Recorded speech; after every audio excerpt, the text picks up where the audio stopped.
In each episode of this series, I will offer an applicant a blind choice of either a pleasant experience, a treat, or a darker trick. Following advertisements in the press, over 1,000 people applied online. All were sent a card saying they were being considered, but none of them knew if or when they were going to be chosen. These are the people I've selected. They just don't know it yet. Welcome to Trick or Treat.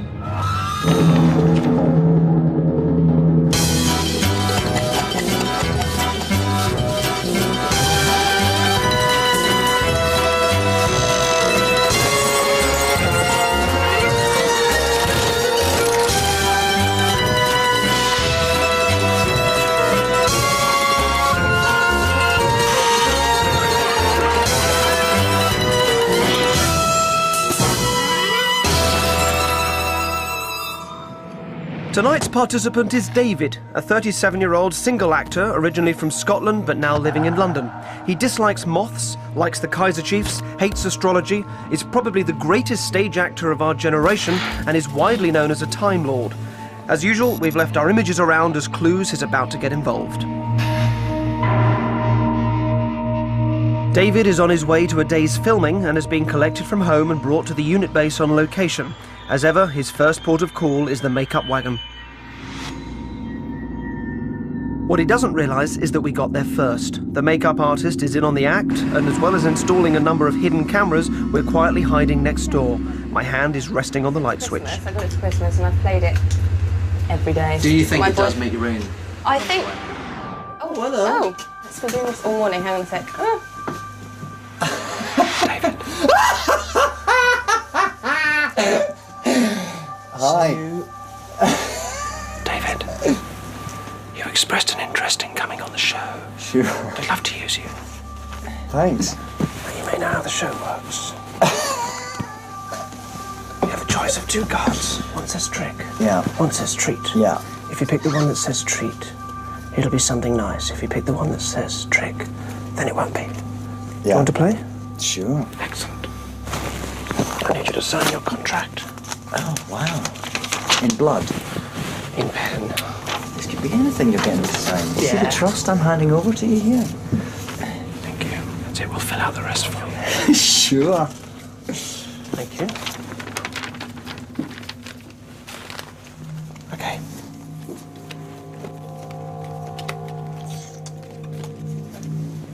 Point to the one you'd like. Okay, I won't let you see. Very good. Thank you. Thank you very much. Pleasure. We'll be in touch. Okay. Thank you. Yeah, I don't think it improves your... doesn't make you more clever, but it just improves memory, definitely. Yeah. Sure.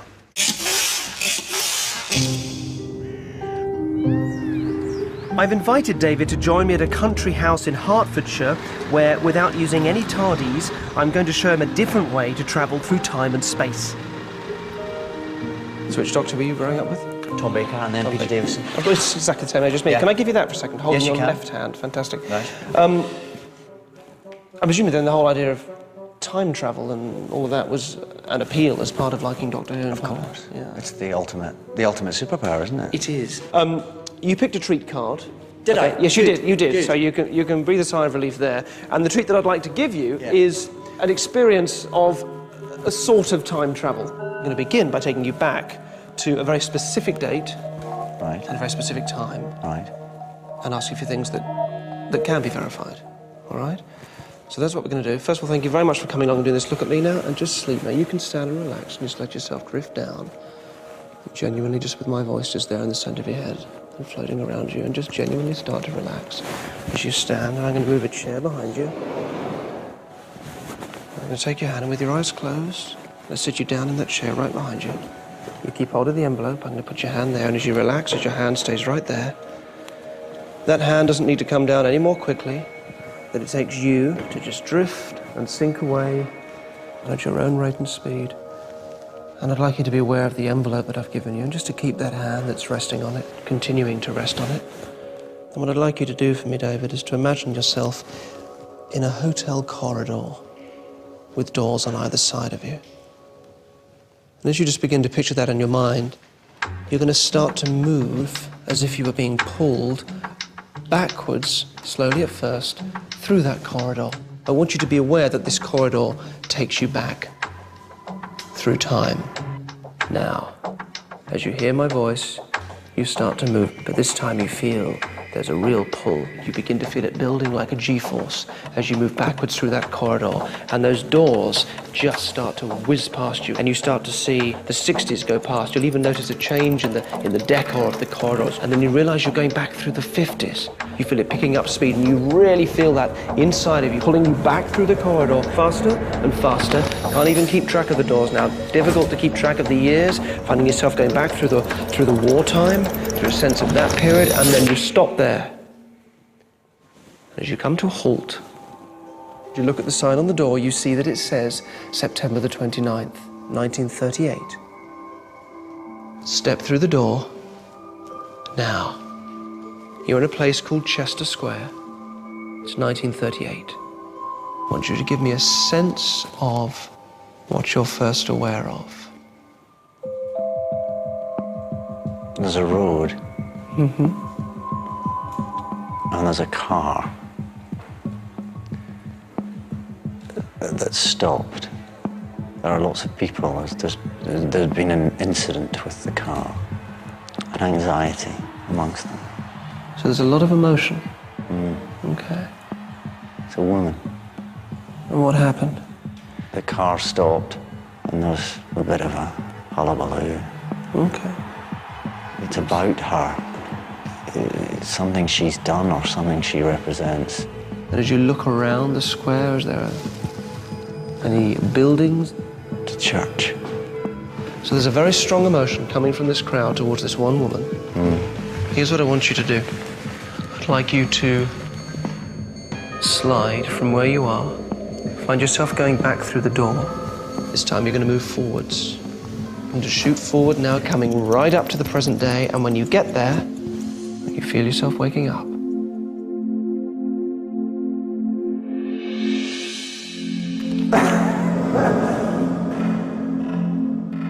Chester Square means nothing to you. It's just one of many, many squares in London. Just open up the envelope. Just pull it straight out. Don't turn it over quite yet. Just pull it out. So this is a newspaper. Yeah. From September the 30th, 1938. There is an article on the front page of that paper, which, if you turn it over, I've put a couple of arrow stickers there. Can you read that out?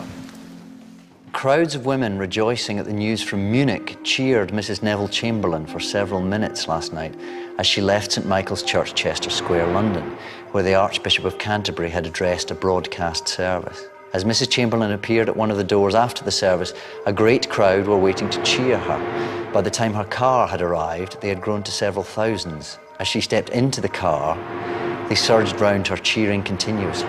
Oh, interestingly, the first thing you went to was the image of a car. It really was, with loads of people around it. I'm so important I hadn't told you that story. Not at all, I hadn't told you what happened. Listen, I'm going to stop there, but thank you very, very much.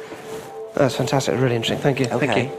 I wasn't enjoying being amongst those people. I was quite glad when I was told to go back into the hotel corridor again. That felt like a relief. I think probably the scientific logic of it would indicate that Derren's a witch. I'm happy to go with that. After going backwards in time, I want to move on to the more philosophically interesting area of travelling forward in time. And to do that, David's going to have to pretend to read someone's mind. I'm going to have you project yourself forward in time, 20 minutes, and tell me something that's going to happen. Right. All right? Let me take your arm. Just relax, look at me, put your feet flat on the floor. In a little while, we're going to leave here, we're going to walk out onto the street. You're going to go up to somebody in the street, and you're going to have them draw a picture. And you can choose anybody you like. Now, what you're then going to do is to pretend to read their mind. And what I want you to do in a second is to project yourself forward to the point that at the end of that trick, they will turn their drawing around and show you what they've drawn, okay? And I want you to see in the future what it is that they're going to draw. Okay? Mm-hmm. Good. Now close your eyes for me and put your hand up there. That hand will not come down any more quickly or slowly than it takes you to begin to get a sense of what that is. You don't have to think about it, but you're just imagining them with that drawing. You can see in your mind whether it's a man or a woman. You've pretended to read their mind. You get it right, And then they turn it around. And at the point your hand touches the table, you'll have a clear sense of what it is. Just open your eyes for me. Remember what that is. I'd like you now to go and stand in the corner, just behind you. You can then draw what you're thinking of. I will not look. So stand there with the wall behind you, facing into the room, so you know nothing, you look over your shoulder, and I look over here. Nice and large and clear. When you're done, just fold it up, put it straight in your pocket, and please, no cameras directly on that. When you've done it, don't show anybody, fold it straight up, put it in your pocket. Lovely. Done that? Mm-hmm. Excellent. Let's go. There should still be some people around. It's 20 to 4. Thanks very much. Thank you. Let's go. This is quite odd. I am quite freaked out by this.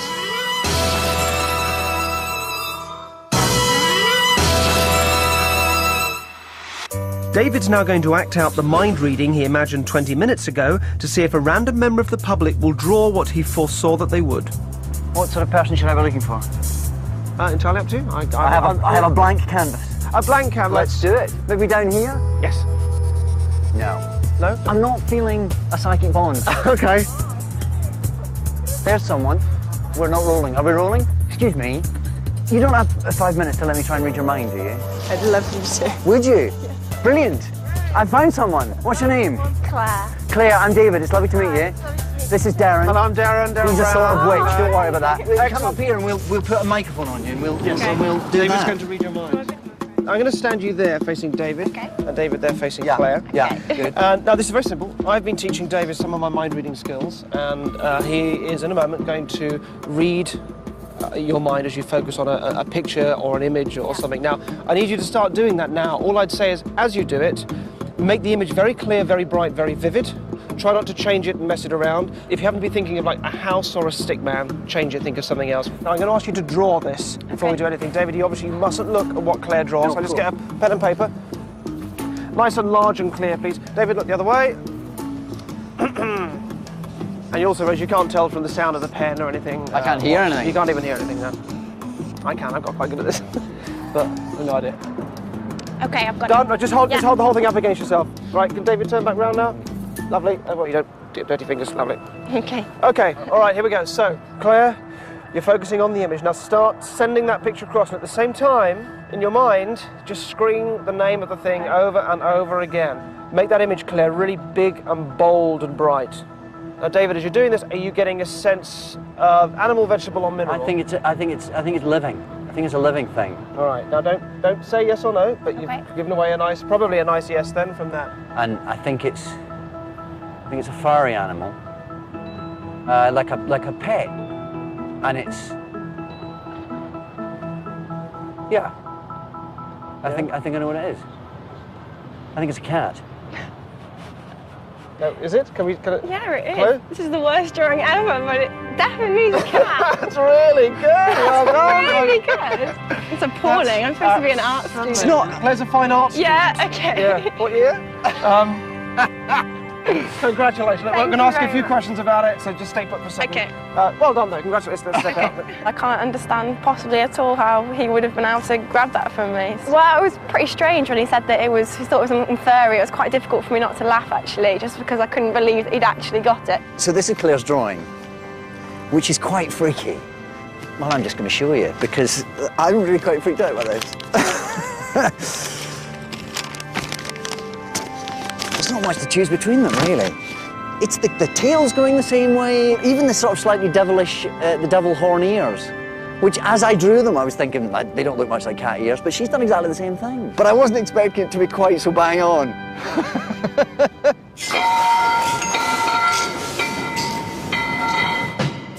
Now that I've shown David that his own abilities can place him backwards or forwards in time, I try one final game with him. I want David to try and predict a future event that will appear in his daily newspaper, The Guardian, and for this, he's going to try some automatic writing, whereby he can let his subconscious mind express itself without rational interference. I need him to be as relaxed as possible, so to combine this with the opportunity of seeing David in a close-fitting wetsuit, I've decided to give him the experience of a flotation tank. For 45 minutes, David relaxes and relaxes and slowly enters an altered state of consciousness.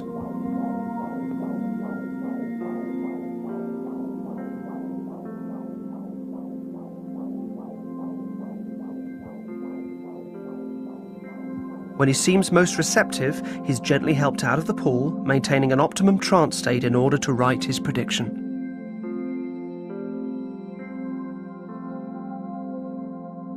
Okay. I want you to, first of all, sign your name at the top of this piece of paper. I shall dictate if you can write. My name is David Tennant. I am now about to begin automatic writing and will predict events that will happen and be reported by the Guardian newspaper on Thursday, the 17th of January, 2008, 3 days' time. And now, David, I'd like you to look up at some point that you can comfortably focus on there. I'm going to talk to you. You are going to continue to write. When I tell you to start, as you write, you're going to pay no attention to what you're writing. So just begin that process now. Tell me your plans for the future. It would be good to be happy, family, health. Earliest childhood memory. Earliest childhood memory. Keep going. Keep writing. Earliest childhood memory. I don't know, it's difficult to think. Any country in the world, where would you go if you go on holiday tomorrow? I've never been to Australia. I'd like to go to Australia. Go down the page a little bit. That's good. Keep going. If it's your 80th birthday, would you have a big event, a big bash? I don't know. I think I'd be tired if I was 80. I'm going to ask you to stop there. I'm going to take the pen from you. What I want you to do is to fold up that sheet of paper. Fold it up, and you're going to place it in the envelope that's there.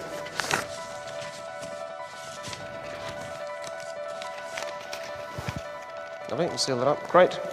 And then, I'm going to give you another envelope. I'd like you to fold your one up very small and place it in this one, just so there's no danger of it coming open by accident, or also so you're not tempted to have a quick peek at what you... Okay, that's yours to keep. You can put it in your pocket for now. It's a bit wet. Is it a bit wet? No, that's all right, Phil. But just please, when you take it home, in fact, let's stand up. We're done here. When you take it home, please resist the urge to open it. Right. And one thing I would say, David, you said you read the Guardian newspaper. Yeah. We're going to meet again on Thursday. Right. On that Thursday, please promise me you will avoid reading any newspapers or catching the news, catching it on the radio by mistake or anything until we meet and we can find out together what's in the paper that day. Thank you so much for being such an amazing sport with us. It's been a pleasure. You've been absolutely fantastic. And that's all for now. And I will see you. See you on Thursday. See you then. Thank you again. It's now Thursday morning, and 4 days ago, David Tennant made a prediction as to what might appear in today's Guardian newspaper. He placed that prediction in a sealed envelope inside another one, and he's kept that safely with him all week. I've sent him off to buy today's Guardian from any newsagent of his choosing anywhere in London, and then to bring that newspaper back to me without looking at it. We sent a camera to keep an eye on him. Guardian, 17th of January, 2008. Mission accomplished, let's go. Thank you. So if you could lose these supplements before we do anything, just drop them on the floors. Lovely. Okay, so it's Thursday the 17th of January. You're happy this is today's Guardian? I've just bought it. You have just bought it? Yeah. Fantastic, thank you very much indeed. Now you've also got the envelope on you, which you've been hanging on to for a few days now, for 3 days since Monday. Not tampered with? No, look, we're not expecting this to be perfect block capitals. I, David Tennant, predict X, Y, Z. It's the nature of automatic writing. It's going to be squiggly and difficult to decipher, but we will decipher what we can find, and I'm going to write up here the sort of 4 or 5 things that we can kind of make sense of and compare them to what's in the paper. All right? So if you can open that for me, and I'm going to get this down as well, and ask you to take out there's an envelope inside the envelope, isn't there? So if you take out the envelope inside, and pull that out, fantastic. If you just take out the prediction inside, but without actually unfolding it and reading it just yet. Fantastic. Okay. I'll give you the camera if you want to just unfold that for me, and we'll start going through it. And if you can read it as best as you can, the camera should be able to pick that up. My name is David Tennant. I am now about to begin automatic writing and will predict events that will happen and be reported by the Guardian newspaper on Thursday, 17th January 2008, 3 days' time. Okay, this is the point where it sort of starts to get a bit, a little bit messy. We can ignore anything that clearly refers to things that were going on in your head just to do with the questions that I was asking. It'll take a while for the genuine automatic writing to kick in. I can't read any of that. Australia. I think I asked you about where you wanted to go. I think we're still on the Holidays. I don't know what that is. Like a wall or something, or... That doesn't seem to relate to anything. Equally doesn't need to mean anything either, but let's write it down, so at least we can start writing down things that we can read. And we can always go back and look at those other ones afterwards. Is it A? What does that look like? AG? A-G-A-W-A-L-L-A? Something file? Or tile? You think tile? You know, you're writing for another tile. Cold cat. Face something? That's face, isn't it? Yeah, it looks like face, isn't it? How much of this do you remember at the time? No, by now where were you with the, you were just scribbling? I was just scribbling. Cold cat Cold again. cat. Wife. There's crab apple. There's no sense of really a story yet here. Poppy. Poppy. Scrabble. There's Scrabble. Scrabble. That does look like Scrabble. Will Sue. Will Sue. That looks like online to me. Yeah. Online Scrabble. Somebody will sue online Scrabble. There you go. That's almost a sentence. Actually, I know what this is. I know what this is. I have looked at the papers this morning. Right. That does look like a complete statement. All right, so there's nothing on the front page that matches with this. I'm going to let you go through. There is a... Well, there's Scrabble. This is it. My brother's Facebook homage to Scrabble spells Face. lawsuit. Now, Face. Face you had quite a few times. Face. This is a story of the makers of Scrabble suing the online version that's on Facebook for copying them. I'll go what? Nearly. Tile, of course. Tile. Cold cat. Cold cutter. That's really good. And wife. Oh, there's wife across the top, you see? Those are the words that are on the picture. Well, you've done it. Yeah. You've done it. There's the guy. There's his name. Face, clearly Facebook. Tile. Cold cat. Cold cutter. David, you've been fantastic. Please take this with you and do check it against obviously any other copies. I'm going to now start working on some lottery numbers. Well, perhaps we'll And team up for that. yeah, I'll see you in Hawaii. No, it's not something I'm familiar with. Predicting the future. It's something I'm dabbling with for the first time, if I'm honest, and probably the last. But I'm very glad that it's been brought out of me in such an exciting way.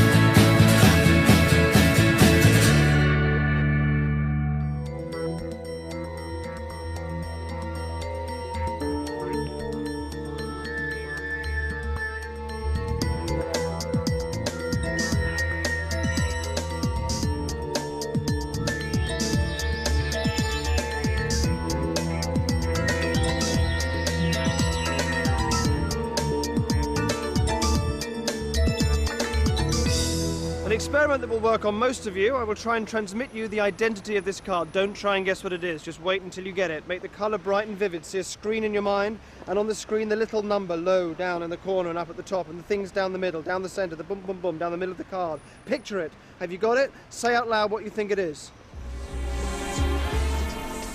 I had the 3 of diamonds. Did you get it? Enjoy the show.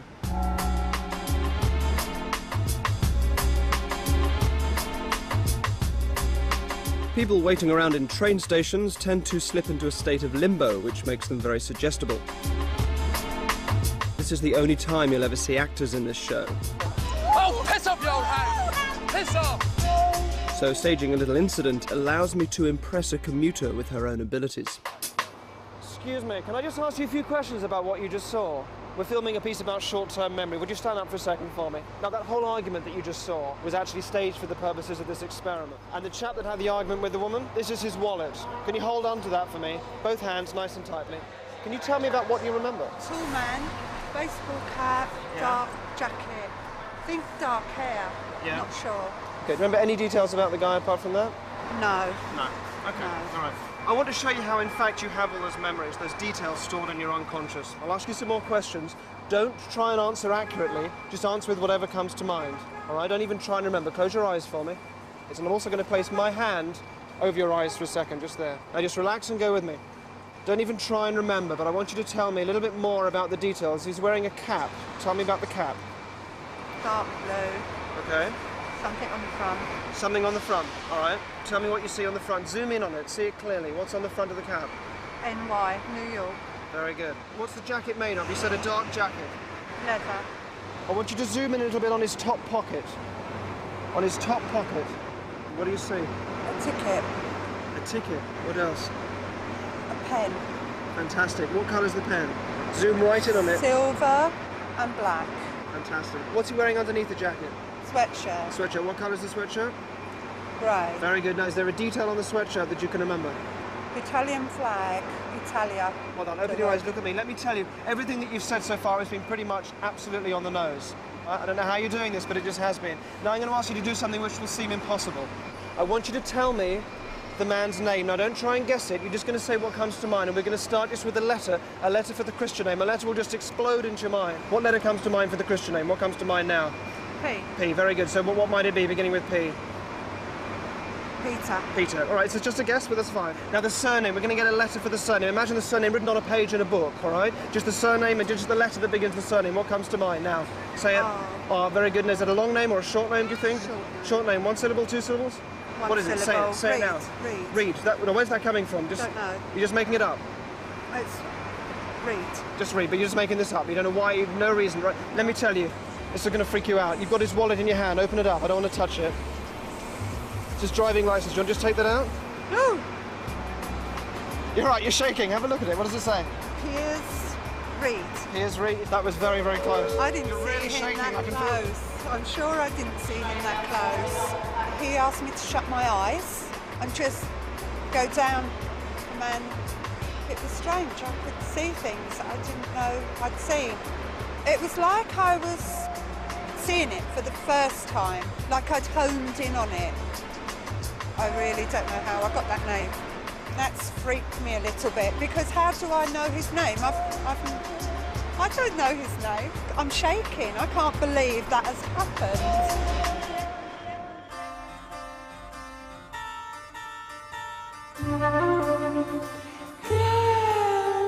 People are always saying, can you use your skills to get extraordinarily beautiful women into bed? Well, yes. Yes, I can. Michelle? Alex. Alex, good to meet you. Philippa.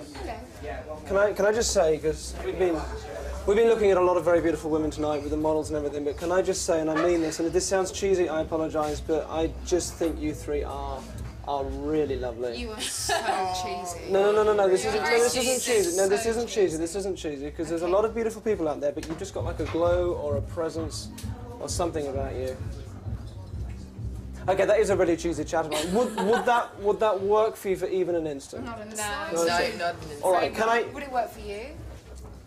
Probably. Can I ask each one of you, right? And do this absolutely seriously for me. Can you think in your minds of a quality that you would want from a guy? All right. Mm-hmm. Just focus on something.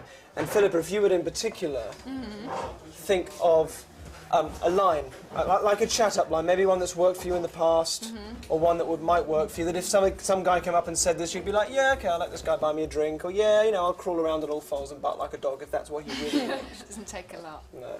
Okay. Will you think of something for me? Yes. So you've got a line. Is this something that's worked for you in the past? Is it something that... It's something I was very impressed with. All right, okay, don't give me any more clues than that. And you two, I'll come back to that. Michelle, isn't it? Yes. Look at me. Now this quality, just imagine I'm some guy, this is how I do it in real life. Imagine I'm walking up to you in a party. Have me say, in your mind, just hear me say the thing you'd want me to say, or to pick up on the thing. And if I get this right, this is like the most difficult thing that I do, so let me know that I'm right. This is astrology, isn't it, with you? Yes. Yeah, you're quite big on that. That's quite a big major part of what you do. Yes. And I think something that would really was that what you were thinking of? Yes. Yeah. And it would literally be that I'm the same star sign that would do it. Oh my. Is that what you had in mind? Yes. Be absolutely honest. That's what you had in mind. Yeah. Yes. Yours, I think, is not that, because you'd have reacted if I was saying that. I think it's a nice, it's a friendly thing, but it's like sense of humour would be really important to you. Is that what you're thinking of? Yeah. Yeah. This is great. Okay, now look at me. Now hear me. Oh my God. That's Hear me say the line. And also, genuinely, eyes are very important to you, aren't they? Because you're giving me a lot back now, yeah? Okay. Did you kind of have that in mind as well, that you're thinking of eyes as well? All right, now hear me say the line. Hear me say the line.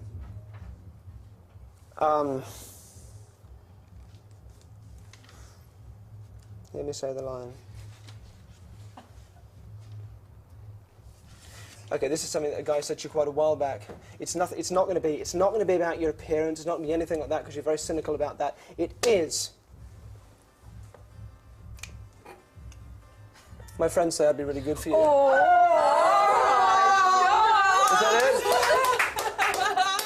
Is that it? Oh, yeah. Does that work? Thank you so much. It didn't actually really work, but it kind of. It didn't work at the time, but it melted you. It melted you for a minute. I thought I was impressed by it. Thanks so much. Oh my God. Thank you. We'll have a drink later on. You're all the best, mate. Millwall Stadium, where the twin worlds of football and vomiting meet. I risked having beer poured over my head to play a game with the bustling connoisseurs of this fine sport.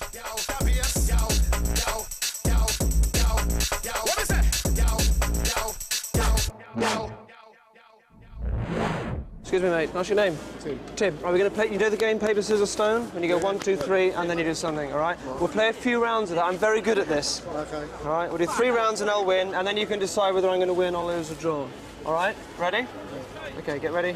Go. We'll do it in your hand like this. 1, 2, 3. 1, 2, 3. So I win there. My stone blunts your scissors. All right. We'll play again. Ready? Ready? 1, 2, 3. Yep. My paper wraps your stone. I win again. Third time. Ready? 1, 2, 3. And my scissors cut your paper. I win again. Do you want me to win, lose, or draw? Win. You want me to win? Okay. All right. Ready? 1, 2, 3. My stone blunts your scissors. Lose one. You want me to lose one? Yeah. All right. No problem. No problem at all. All right. Go. 1, 2, 3. Yep. Your stone blunts. Well done. What were the last 3 match results for Millwall? 2-0, 4-0, and 1-0. The 3 wins? Yeah. All right, 3 wins. Okay. Go.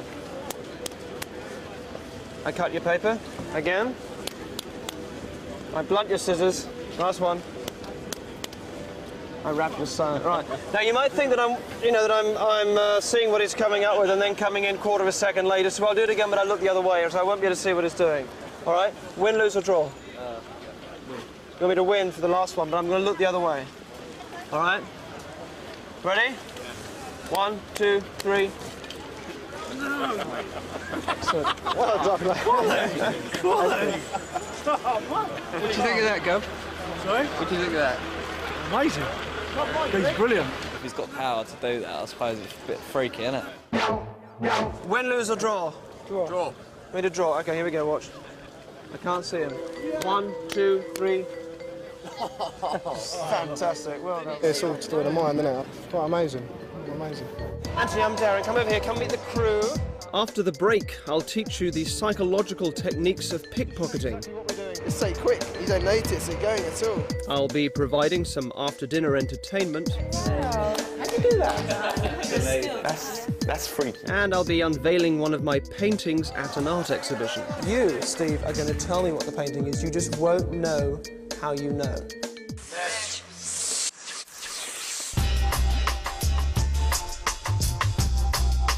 Pickpockets are masters of psychological manipulation and control, though they're gone in an instant.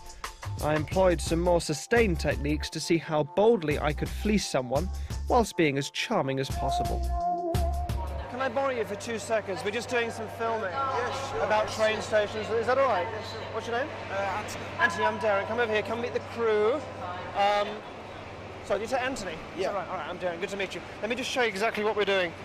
It's a list of various things that people normally do when they're... I keep him slightly bewildered with a series of instructions and questions which renders him very suggestible.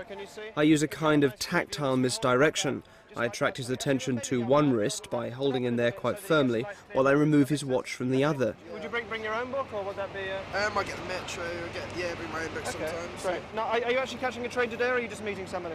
I'm actually meeting someone. I'll just come. You're meeting someone? All right, but you just come off the train. That's great. Okay. Well, I'll ask you about this later. We may also just need to get you a microphone somehow. Okay. Maybe a lapel mic. Sorry. Is there a lapel mic we can get for this chair? Opening his jacket to suggest a lapel mic hides his view as I quickly check his trouser pockets. And my right arm then hides his view as my left hand enters his inside pocket. I do give this all back. Perfect. So I'm going to go over there and ask you a few questions. Just relax and enjoy yourself. Okay. All right, I'll just be straight over there, okay? All right, sure. Relax and enjoy yourself. I'll ask you a few questions. Thank you. So you just want me to wait here for a minute? So actually the piece is about pickpocketing. Let me just give you a few things back here. I think you had a phone in your top pocket. That was me there. Your tie. I'm going to stick that back on. Thanks. I'll put that back on for me. That's great. This was yours, which is very nice. Better to keep it absolutely safe down in there. Did you have something in your trouser pocket as well? We put that back to you. Anything else with that? I had a pen. You had a pen? Oh, your watch as well. I think you were wearing it. Do you want to put that back on for me? That would be... Oh, no, that's someone else's. That's not mine. I don't know whose that is. That's yours, though. That's your visor. Yeah. Are you wearing a watch? I was. No, I think it's that one there. Fantastic. Hang on to that. Mobile phone as well, which I think is that's still yours. Yeah. I think that's everything. Have you got everything? I think so, yeah. Got the pen. You've got the pen. You've got that. Inside pocket, you've got that. Yeah. That is everything, isn't it? Yeah, thank you so much. Excellent. Well, enjoy that was yours. Enjoy your rest of your day. Thank you very much. Thanks very much. I didn't really know what was going on. It's so quick that you don't notice it going at all. It's just instantaneous. I don't know what he's got now, but I hope I've got everything. For me, the most enjoyable aspect of going out and performing is that I never know how susceptible people will be to my methods. Tonight I've been hired to entertain Lord Davenport and his dinner guests, a group of young barons, counts and countesses. Alex, if I said that I could just look you in the eye and genuinely tell you what your PIN number is, how would you react? I'd be amazed. Do you want to do this? Yeah. Okay. Imagine for me you're going to the cash machine. You take your card and you put it in the machine. Put your hand flat on the table for me so I can see it, just there. Excellent. The card goes in the machine and it says, please tap in your 4-digit number. In your mind, just do that. In your mind, just press the buttons. You type in the first one. Try and keep your hand absolutely still, please, all right? You don't need to move it. And the second? The third? And the last digit? Okay. Alex. How would you feel if this was your PIN number right here? I wouldn't believe it. You may wish to change this tonight after the party. What? Is that right? It's right. Is that right? Yeah? Oh, wow. How'd you do that? That's freaky, man. That is... Up there so the camera can see it? Yeah, that's fine. Up a little bit like that. There are few things more enjoyable than being utterly charming towards someone whilst fleecing them. This time I'm using a leaflet about travel cards to keep him occupied while he tries to be as helpful as possible. Hang on to that for a second. I'm going to move you back just a little bit. We might need to get you some. I might need to get you a lapel mic for... Can we get a lapel mic? What was your name? Sorry, I didn't even ask. Chris. Yeah. Excellent. To get you a lapel mic so we can hear what you're saying. If not... Sorry, hang on to that for a minute. Might need to just change the background. You see the... see where that sort of lamppost is just there? Stealing a tie from someone's neck is a useful skill when meeting a rival candidate just before a job interview. That's fine. I'm going to go stand over there and ask you some questions. I need you to fill that out if that's all right. You've all played the game of word association. Yeah? Someone says a word and you say a word which you would instinctively connect with it. So if I said apples, you would say... Pears. Pears. We'll go all the way around the room, finishing with you, Jana, the last word. Would you, for me, just pluck a word out of the air and think of it? That will be your first word. Just say the word in your mind, over and... Yeah, okay, thank you. I'll write something down for a little later.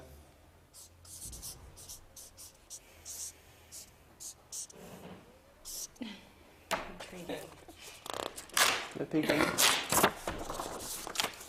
Can I have that bottle, please? We'll play one round of this game.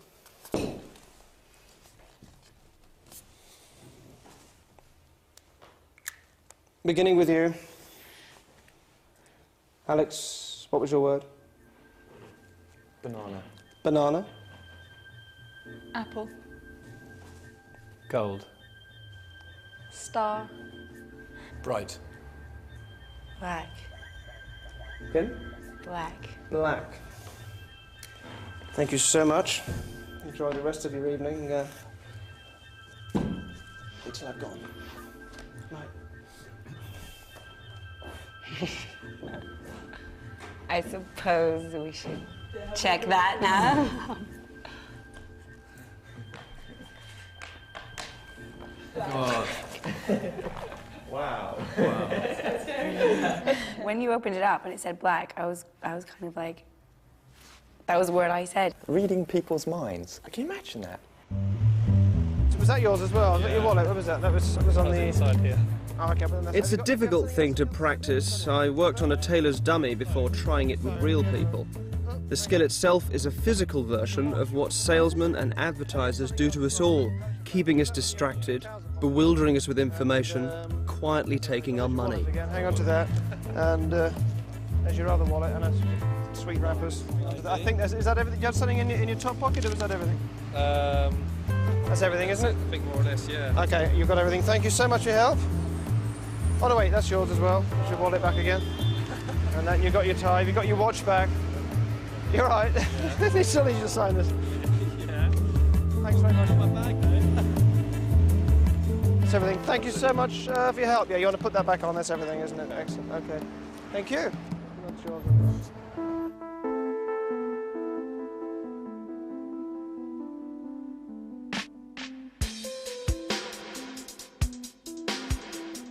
I used to sketch as a child.